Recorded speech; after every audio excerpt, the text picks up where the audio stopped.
What's good guys, my name is Oleg Nikitin, you're watching No Limits on channel, and today me and my colleague and fellow YouTuber Dan from Dan's Tube have prepared for you guys, the drone pilots, 3 pieces of advice from each of us to be a better pilot or to become a better pilot. Just some pieces of advice, guys.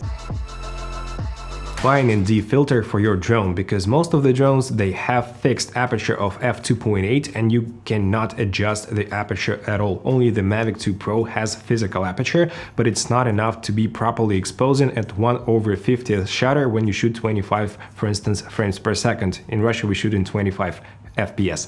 So basically you do have to buy an ND filter to set the proper shutter speed, and I have a review of the filters from Freewell, VND filters, set of 2 filters, and they are with mist effect. You can check it right here, or you can use the link down below. I guess Dan will put a link under his video in the description, and you'll find out why it is important in that video if you want to check this out. But of course we do need the cinematic movement of your drone footage. During the first 3 or 4 years of drone piloting, I wasn't using the ND filters, and then I started out and I saw a huge improvement in cinematicness of my picture quality and overall feeling about my drone footage, so I highly recommend you using an ND. Starting off with my first tip for drone beginners, and that's using the DJI Flight Simulator to practice. Now, this is something that is invaluable because you're not going to damage a real-life drone. You've already spent hundreds, if not thousands of dollars on a flying robot. Now, the last thing you want is for it to crash out of the sky, hit into a tree, or for it to malfunction in a weird way that you could have avoided if you practice a little bit more. So my first recommendation is getting into the DJI Flight Simulator, which you can download right now. I'll have a link in the description below to check it out, but it's well worth your time. It's really comprehensive. There's tons of options, tons of different drones to use, and it's really realistic. You know, you get a lot of like wind realism within there. You get like the controls are on point, the interface is on point. It's everything that you would expect from flying the drone in the real world, but it's in a computer simulator where you don't have to worry about damaging a $1,000 drone potentially. As you navigate through the software, there are a ton of options and a ton of different features. There is a paid version that you can get, but the free version gives you everything you need for this basic test here. I wouldn't recommend spending that extra money unless you really want to, but it actually shows you a ton of different drone models. So you can go through and see the different drone models that are available out there, and they've got a beautiful 3D model design to each drone. So you can get a close-up on the drone that you might want to buy next, or the drone that you're thinking about buying first. It depends at what level or stage you're at in your drone journey, but it just gives you a chance to look into the different drone models and, you know, where the sensors are on them, where the battery's located, how it's going to actually look when you get it in person right in front of you. And then from there you have a ton of options to connect different controllers to the software. So you can use like an original Xbox controller, one of the brand new Xbox One controllers, or even the actual flight controller from your drone. Not every flight controller is supported in the DJI Flight Simulator, but a fair few of them are supported, so just have a look through what is supported, connect up your controller to your computer or laptop or whatever you're using, and it will let you know whether it is a compatible controller.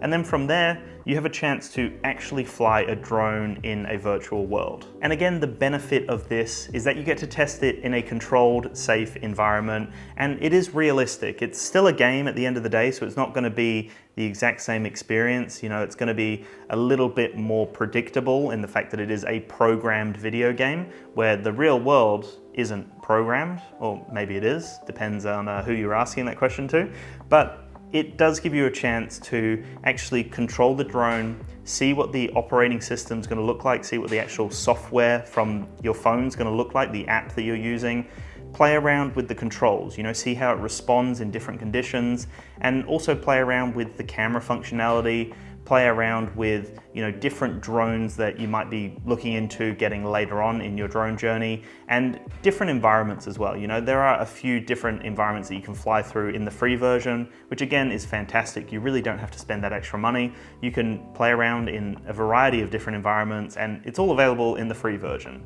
Another benefit of using the DJI Flight Simulator is that you can play around with different points of view. So you can have that point of view where you're looking down at the controller, which is a very common view that you'll have when you're on the field. You can also use the line of sight view where it like focuses in on the drone. So as you fly the drone away, it will actually zoom in, which is a little unrealistic, but it will show you where the drone is in relation to the character, which is really important because when you're flying your drone, you need to keep it in line of sight.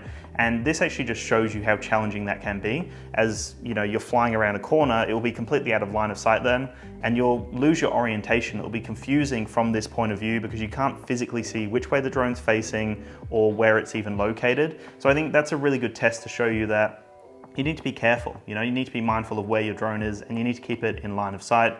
But then you also get the interface where you can see the application. So that shows you the distance from the drone, that shows you the height, that shows you a few other metrics that you might need to look into when you're flying your drone. And it gives you a clear interface to show you what you're going to be seeing when you're flying your drone. So again, if you're a beginner, if you're starting out in these early phases, even if you're a relatively experienced pilot, it's always handy to come into the flight simulator just to test your skills again and just to hone in and become a more confident, competent drone pilot. Use 10-bit codecs when you have this option. For instance, Mavic 2 Pro and the DJI Air 2S, they both have 10-bit codec, and you get extra color information from your drone, and you can get much better results after color grading this footage. So if you do have this option, use it. Also, I have uploaded to the cloud a little LUT that you can use to color grade your footage from Mavic 2 Pro. I use this LUT a lot. And I'm really satisfied with the results. But be careful and set your white balance correctly, of course, and do not overexpose your footage. This is not RAW, it's only 10-bit. If your drone doesn't have 8-bit codec, you'll use standard picture profile, not D-Log-M or Cine something, only the standard picture profile, and be very precise in terms of your white balance and exposure. Do not overexpose it. I've been using the standard profile on the DJI Mini SE, which I also have a separate review on. It's only 2.7K in standard profile, but the shots are pretty pleasing in my opinion, and you definitely can achieve good results. But if you shoot in a flat profile with an 8-bit drone and you'll try to color grade it, you'll see some artifacts and color banding, and you don't want to have this. My next tip is enabling the overexposure warning. Now, this is available in pretty much all DJI drones from my understanding. Even the lower end mini models, they all have the option to enable overexposure warning. Now, this can be quite a overwhelming, distracting thing to have like within the interface. What it is it's the zebra patterns, and it can look really overwhelming, but what that actually means is that that part of the frame is overexposed. Now, the importance of knowing what's overexposed is because you want to make sure that your footage is perfectly exposed. If you want a shot to look crispy, if you want it to look sharp, if you want it to really catch the attention of people, then you do not want the image to be overexposed. It's going to completely lose its detail, it's going to look really washed out and white, and it's just not going to look professional at all. So the benefit of having that overexposure warning enabled is you can pick up on that before you get home and see the footage. So when you're on the field flying your drone, you can see that, wow, okay, there's a fair few zebra patterns everywhere. It's looking like it's overexposed. So you can adjust the settings and you can play around with the EV, or you can play around with the other settings if you're in the pro mode, and you can adjust that to see when the overexposure becomes less harsh. So when there's less zebra patterns, that means that it's not as overexposed, and then you know that it's going to be a perfectly exposed shot. You can also utilize the histogram to make sure that you're getting, a clear bell curve and it's not going either end of the histogram. So if it's one end or the other, it's going to be either underexposed or overexposed. So the histogram alongside the overexposure warning gives you a clear representation of how well the exposure is going for that particular frame that you're shooting, that particular shot. When you just get a drone and you fly for the first time, you almost always put it like very high and you simply shoot straight away without even moving the drone or moving it just slightly. It's not that cool. First of all, I prefer to use parallax shots when we have a foreground object and a background object and we go to the side, for instance. But be careful because not all the drones have the side sensors and they're not working in all the modes for instance in the Mavic 2 Pro, only in the tripod mode or just like point of interest. And doing so, you add depth to your shot. It's kind of becoming 3D, not 2D shot, which is cool, and the drone footage looks so much better when you have this motion in your shot. The second cool shot is flying close to objects or through objects, like in this shot, because you also add depth and the viewer sees that it's not a flat picture. The viewer sees the movement through something, and it really amplifies the cinematicness of your footage. And the third shot is revealing shot. So imagine you're flying from like down there and there is an object, and you fly from here to here and you reveal something very important for you. It also adds depth, it's kind of three-dimensional, and it adds a little bit of drama to your shot. My final tip is really important, and it might sound like an obvious one. It might sound like something you don't have to think about because it's a drone and it's worth thousands of dollars and it shouldn't fail on you. But something really important to do is inspect your drone for faults.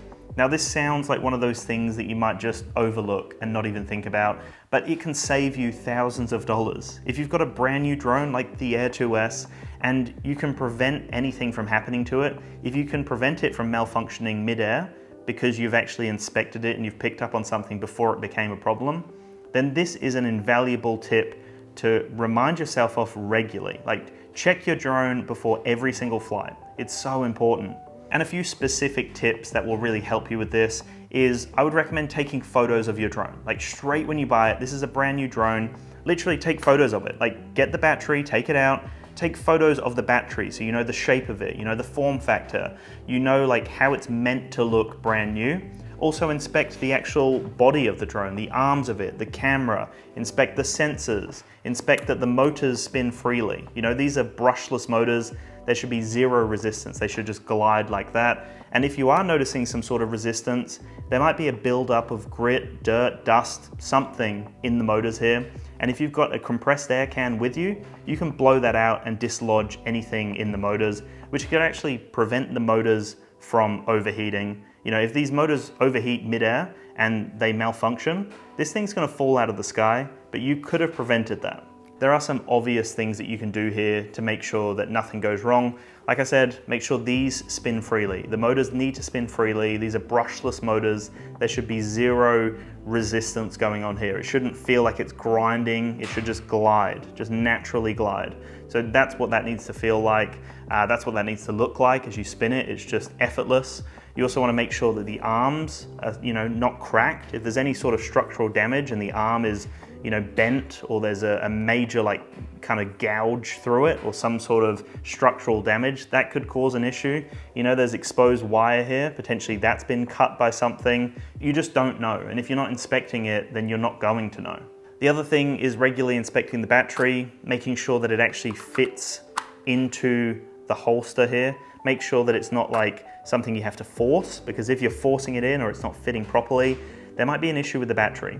Maybe it's ruptured. Maybe it started to bubble. Maybe there's an actual real issue with the structural integrity of the battery. Maybe the cells are damaged. It could just be completely destroyed. And if you're trying to force it in there and pushing it through and you're just going, oh, it's probably going to be fine, and you launch that drone and the battery is going to fail at any point, then your drone's going to fall out of the sky. So you need to be aware of that, and if it starts to happen, replace that battery. Take it to a drone repair store and get a new battery in there straight away. The other important thing that a lot of people seem to neglect or forget about or aren't even aware of is that these little sensors here are the obstacle avoidance sensors. They need a visual line of sight. They need to be able to actually see an obstacle, Like, if this is covered, it's not going to be able to see anything. So if you've got fingerprint marks on here, if you've got like some grass that's lodged in there, or sand or dust, or whatever it may be, completely covering that vision, then the drone's not going to be able to avoid an obstacle, and it might hit into something, which in turn could destroy your drone. So again, make sure this is clean, make sure the camera's clean, make sure you're actually inspecting it and taking good care of it. It's honestly one of the more important things to do that I just don't see enough drone pilots doing. And especially beginners, they're not taught these things, and I think it's really invaluable information to just actually care about your drone, inspect it regularly and just get to know it. actually really get to know your drone and make sure that it's regularly inspected for faults. So guys, how did you like those tips from me and Dan? Please share your thoughts in the comment section below and share your pieces of advice about the drones also in the comment section below. Also, don't forget to smash the like and subscribe buttons as I say in my videos, and hit the notifications bell to get notified when I post my next video or a collab. Here's my Instagram and a couple of videos for you to watch next. My name is Oleg Nikitin from Russia with Love, and I see you in the next video, guys. Take care. Bye.